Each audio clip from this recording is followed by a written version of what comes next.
Falavam tanto em ameaças de golpe, em riscos à democracia, desde as eleições de 2018, que estão nessa ladainha, né? Parece que queriam isso, que finalmente conseguiram.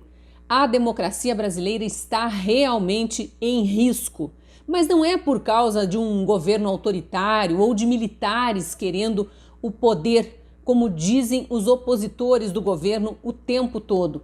É a atuação de juízes, especialmente os das cortes superiores, que está implantando o que muitos já chamam de uma ditadura do judiciário. Eu sou a Cristina Grêmio, colunista da Gazeta do Povo, e nesse vídeo vou explicar como ministros do STF e do TSE, o Tribunal Superior Eleitoral, estão ferindo um dos princípios mais basilares de toda a democracia, que é a independência entre os poderes, e estão desrespeitando a Constituição Federal. Juízes que querem legislar e governar sem nunca terem disputado uma eleição e querem também fazer o trabalho de investigadores de polícia ou do Ministério Público, coisa que não lhes compete. Acham-se no direito de investigar e acusar, além de julgar, condenar e mandar prender, que são mesmo as funções de um juiz.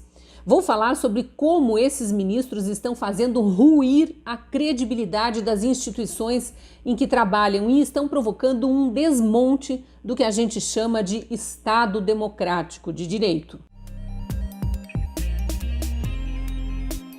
Em vez de começar pelo caso mais recente, o anúncio de que estavam apresentando uma notícia-crime e abrindo um inquérito, função que não é deles, contra o presidente da República, por supostamente cometer um crime que nem existe no nosso Código Penal, o de espalhar fake news, eu vou trazer uma cronologia do que andou acontecendo no STF nos últimos anos. É para a gente relembrar mesmo, porque o que eu vou apresentar aqui não tem nada de novo, mas com o passar do tempo a memória vai se apagando e isso não é bom.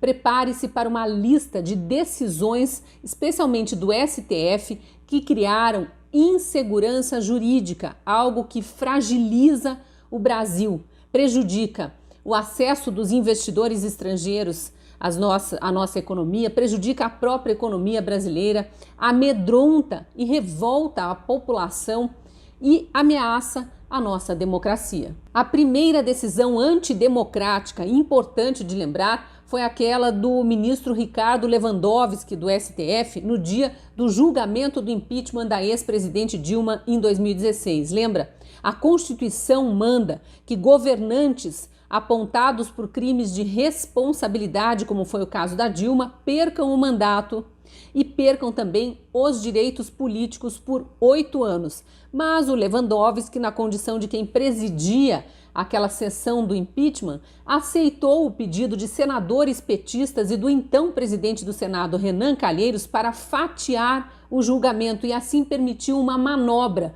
Os senadores aprovaram o impeachment, mas mantiveram os direitos políticos dela. Pela Constituição, a ex-presidente afastada deveria ter ficado impedida de concorrer a qualquer cargo político até 2024, mas ela já se candidatou nas eleições seguintes, graças à manobra comandada pelo ministro Lewandowski no dia do julgamento do impeachment. Quem se responsabilizou por dar a punição correta, por, digamos assim, caçar os direitos políticos dela, foram os eleitores de Minas Gerais, estado onde ela concorreu a uma vaga de senadora, mas não conseguiu se eleger. Depois disso, os ministros cometeram vários outros desrespeitos à lei penal e à Constituição ao julgar recursos de réus da Operação Lava Jato, como foi aquele caso do ex-presidente do Banco do Brasil e da Petrobras, Aldemir Bendini, que foi solto, mandaram soltar apenas porque ele, na fase do processo, tinha sido ouvido antes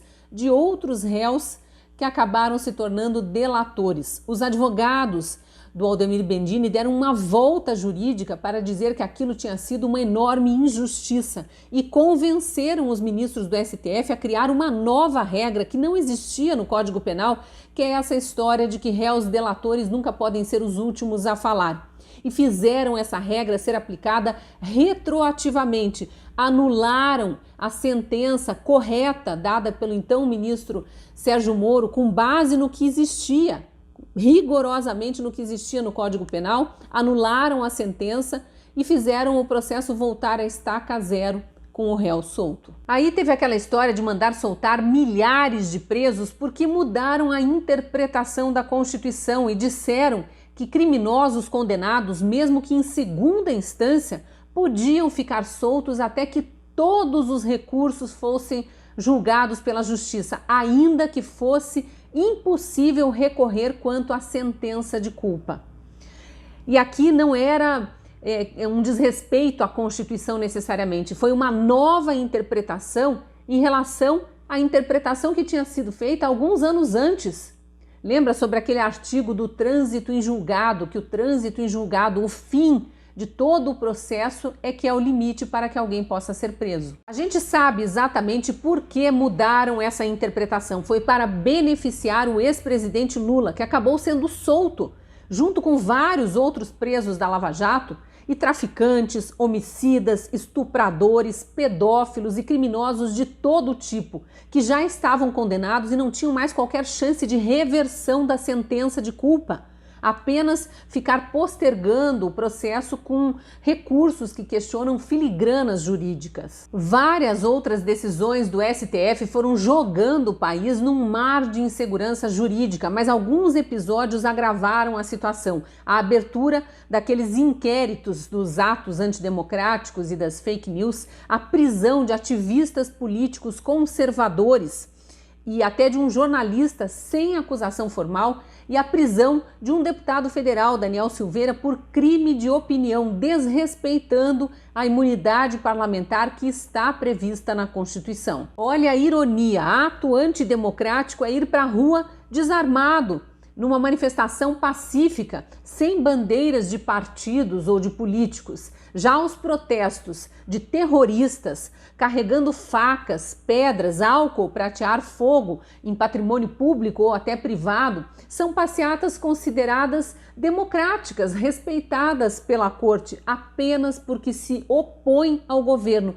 coisa que juízes não deveriam fazer, mas também fazem. Mas o absurdo e que realmente balança a democracia é que juízes estejam usurpando funções de outros órgãos públicos, como a polícia e o Ministério Público. Eles não podem abrir inquéritos, não têm a tarefa de fazer investigação de crimes, isso é tarefa dos policiais e dos promotores ou procuradores. Se for um crime contra a administração pública federal, cabe à Procuradoria-Geral da República abrir a investigação, o inquérito e apurar se houve aquele crime realmente, chamar pessoas para serem ouvidas e angariar provas, ir atrás de indícios que confirmem aquele ato ilícito.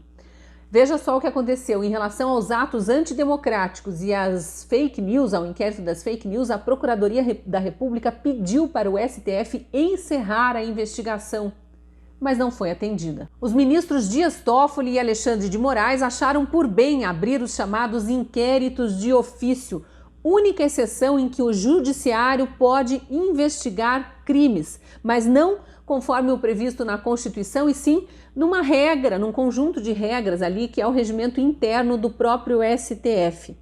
Só que nesse caso, o crime tem que ter sido cometido contra ministros ou funcionários do tribunal e dentro do prédio do próprio tribunal. E nesses dois inquéritos, o das fake news e dos atos antidemocráticos, primeiro que não há crime, e muito menos a localização dentro das dependências do STF. Como eu disse antes, fake news nem é crime tipificado pelo Código Penal. Os ministros inventaram que crimes como os de ameaça, injúria, calúnia e difamação, que são cometidos pela internet e dos quais eles dizem ser vítimas, são fake news. E disseram também que, como eles ocorrem no ambiente virtual, que eles, ministros, acessam de dentro do STF, esses crimes poderiam ser considerados como se cometidos nas dependências do tribunal. É como se o mundo inteiro, todo mundo que acessa a internet, estivesse sob a jurisdição dos 11 ministros do Supremo. Ou seja, mais uma vez inventaram uma regra que não existe no nosso ordenamento jurídico, que não existe. O povo que engula, respeite e cale-se. Muita gente foi perseguida, veículos de imprensa foram censurados, pessoas e empresas tiveram a vida vasculhada, bens apreendidos, teve gente até presa, como eu disse. E um desses inquéritos, o das fake news, continua em aberto. É aquele inquérito que o agora ex-ministro Marco Aurélio Mello classificou como o inquérito do fim do mundo, porque é mesmo o fim do mundo, ao menos do mundo jurídico, uma aberração dessas, e no qual os ministros agora incluíram o presidente da República, porque dizem que ele mentiu ao falar que o sistema do Tribunal Superior Eleitoral foi invadido por hackers, mas ele apresentou um inquérito feito pela Polícia Federal em que há a confissão do coordenador de tecnologia do próprio TSE de que o sistema foi realmente invadido, não é fake news. Voltando à aberração do inquérito, quem se diz vítima, os ministros do STF, não pode ser investigador, acusador e juiz tudo ao mesmo tempo, tá tudo errado. Depois de mais de 2 anos, já ficou claro para todo mundo que esse inquérito só existe para intimidar e coagir pessoas. É ou não é antidemocrático isso? Na sequência, fizeram várias manobras, um contorcionismo mesmo para tornar o ex-presidente Lula elegível. Ele que já estava solto por aquela outra manobra que eu citei, mas continuava sendo um condenado, um ficha suja inelegível. Não conseguiram inocentar porque há fartas provas nos processos e elas são irrefutáveis, tanto que foram analisadas por mais de 10 juízes em 3 instâncias e nenhum deles anulou a sentença. Pelo contrário, aumentaram as penas. Mesmo sem conseguir inocentar, o STF anulou a condenação, as condenações, né? E assim abriu as portas para que Lula voltasse a ser ficha limpa e pudesse de novo se candidatar a cargo público e para que saísse por aí espalhando a fake news de que foi inocentado. Não foi. Só uma observação, essa fake news do Lula e da militância de esquerda de que ele foi inocentado não foi incluída no inquérito das fake news, porque não atinge os ministros, né? Mas atinge todo o sistema eleitoral brasileiro, fere a democracia, derruba a credibilidade nas nossas instituições, no judiciário. Mas para todos esses males, os ministros fecham os olhos. No passado recente, quando a Dilma era presidente e o Lula ainda um suspeito de cometer crimes que estavam sendo investigados, ele atentou contra a reputação de ministros do STF, dizendo que a Suprema Corte era totalmente acovardada. Mas isso os ministros não acharam que era fake news. Não abriram inquérito, não investigaram nada, não decretaram busca e apreensão nos celulares e computadores do ex-presidente Lula para vasculhar com quem ele andava conversando ou o que ele dizia. Não fizeram nada. Passou. É importante lembrar como anularam as condenações do ex-presidente Lula. Foi mais uma manobra jurídica. Decidiram que os processos da Lava Jato envolvendo Lula não poderiam ter sido julgados em Curitiba porque este não era o foro adequado. Mas o engraçado é que só viram isso com anos de atraso, depois de terem julgado inúmeros recursos impetrados pelos advogados do próprio Lula ou de outros réus da mesma investigação. Nunca acharam que as condenações vinham de foro que não era adequado.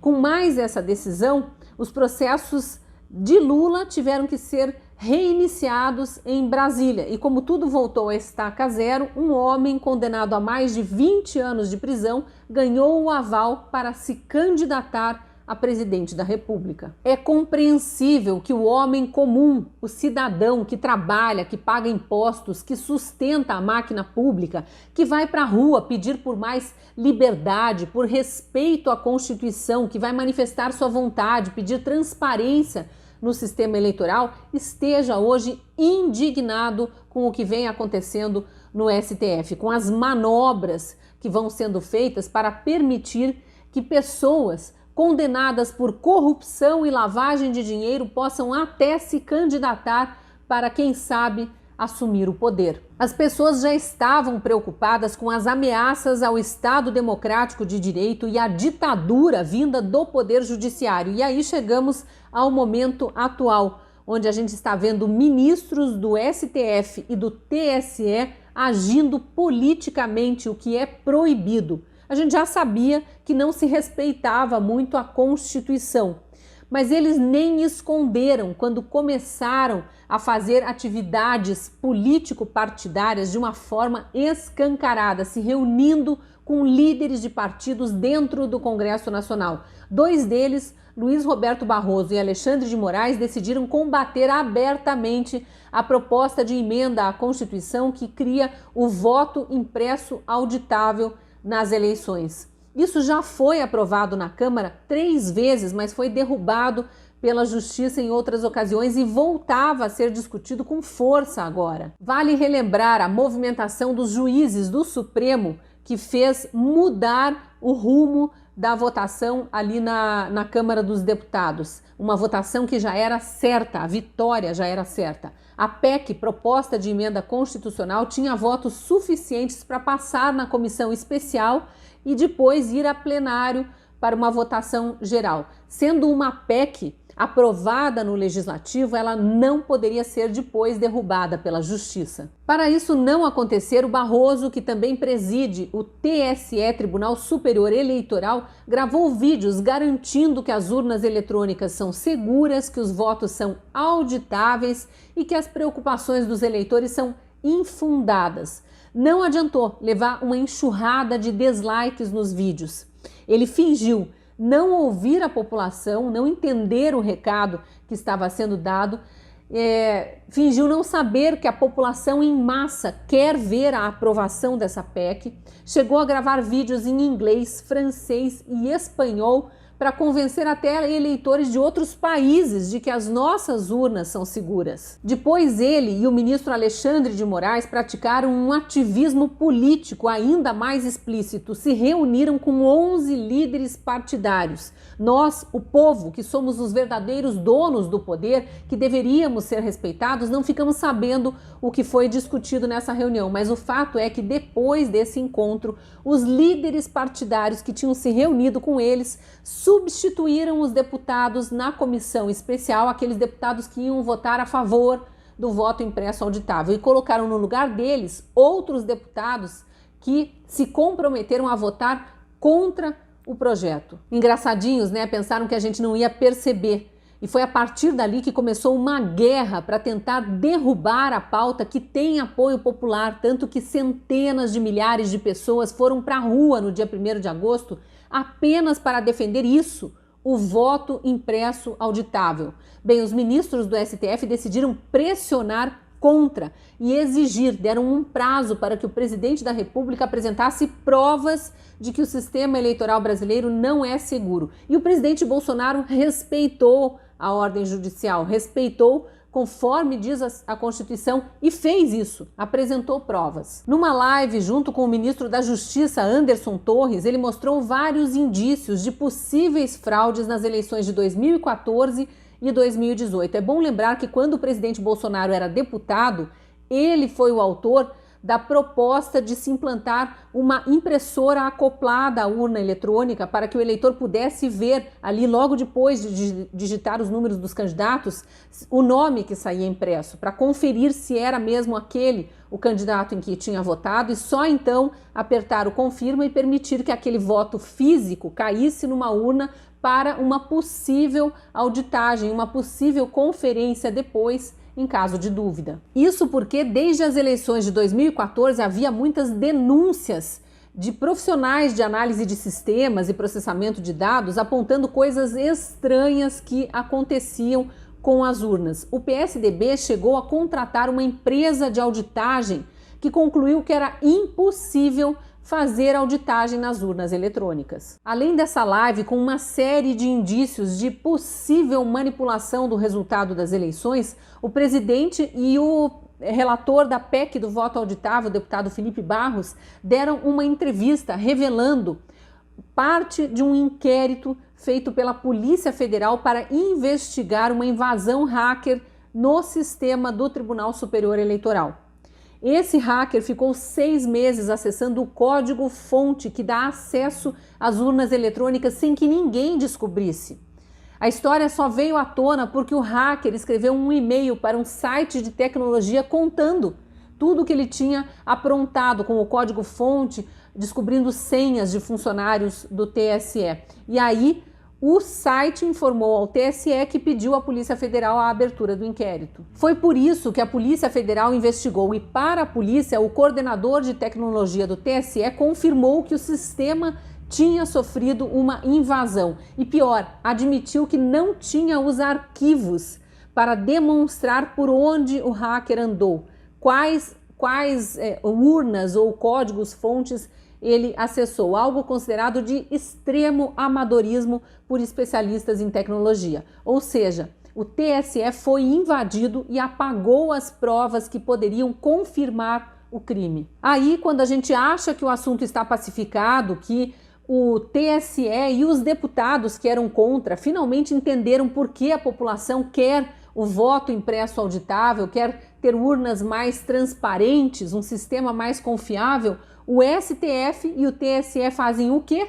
Apresentam uma notícia crime contra o presidente e o acusam de fake news, por ofender o presidente do Tribunal Superior Eleitoral e espalhar notícias falsas. Falsas! Um inquérito da Polícia Federal agora é falso. Confissões de um hacker e de um funcionário do TSE são falsas. Olha, de novo, Tribunal de Justiça, seja Superior Eleitoral ou Corte Suprema, não são delegacias de polícia. Juízes não são delegados, não são investigadores, não são promotores ou procuradores de justiça. A Constituição não permite que juízes, ainda mais na condição de vítimas, sejam quem investiga, quem acusa e depois quem julga e condena. Isso sim é autoritarismo e ameaça à democracia. Está tudo muito claro, a população está vendo. Juízes que se metem na política ou avançam sobre outros poderes, sobre o Ministério Público, sobre a polícia, sobre o legislativo, até sobre o executivo, deveriam sair, perder o mandato. A Constituição prevê que eles estão sujeitos, sim, a impeachment, se desrespeitarem a Constituição ou se agirem ao contrário do que está previsto em lei. E há vários pedidos de impeachment de ministros do STF no Senado. Aí vem outro problema. Só o presidente do Senado pode colocar um desses pedidos ou vários deles em votação para que os outros senadores apreciem e aí sim decidam o que fazer. Então está na hora do presidente do Senado, Rodrigo Pacheco, começar a ouvir a população que está amedrontada com razão com tantas ameaças ao Estado democrático de direito, com toda essa ditadura do Poder Judiciário. Termino com as observações feitas no Twitter pelo deputado Felipe Barros, relator da PEC do voto impresso auditável. Abre aspas. Estamos diante da maior campanha de desinformação dos últimos anos, o mais grave, promovida pelo próprio TSE. Fecha aspas. E tem também um resumo perfeito feito pelo comentarista de política Adriles Jorge, também no Twitter. Abre aspas para ele. Barroso disse que Bolsonaro atropela a democracia e o processa por mentir que urnas são violáveis. Inquérito da polícia prova que urnas são violáveis. Quem deve pagar por ter mentido e atropelado a democracia depois que a mentira de Barroso veio à tona? Fecha aspas. E ele continua o raciocínio, abre aspas de novo. Soltaram o maior corrupto do país para ser candidato, cercearam poderes do presidente, calaram, prenderam pessoas sem processo. Agora querem prender e tirar o presidente do poder porque ele falou em eleições limpas. O golpe está dado, só finge não ver quem dele participa. Sejamos claros. A Justiça Eleitoral, comandada pelo STF, através de um inquérito ilegal e imoral, parece orquestrar um golpe preventivo contra um golpe imaginário do presidente. O Poder Judiciário não pode atropelar 58 milhões de votos. A democracia corre risco. Fecha aspas. Pesado, né? Mas necessário debatermos isso. Eu gostaria de saber o que você está achando de tudo o que vem acontecendo no Judiciário e também com os outros poderes, especialmente nessa questão das eleições mais limpas e mais transparentes. Deixa aí seu comentário, se gostou do vídeo, curta e compartilhe para que ele chegue a mais gente. E se você não é assinante da Gazeta do Povo, eu te convido a apontar a câmera do celular para esse código que aparece na tela e ali ter acesso a uma promoção. Sendo nosso assinante, você ajuda a manter vivo um jornalismo único no Brasil, que luta pela democracia, pelas liberdades, pelo Estado democrático de direito. Te espero lá na Gazeta.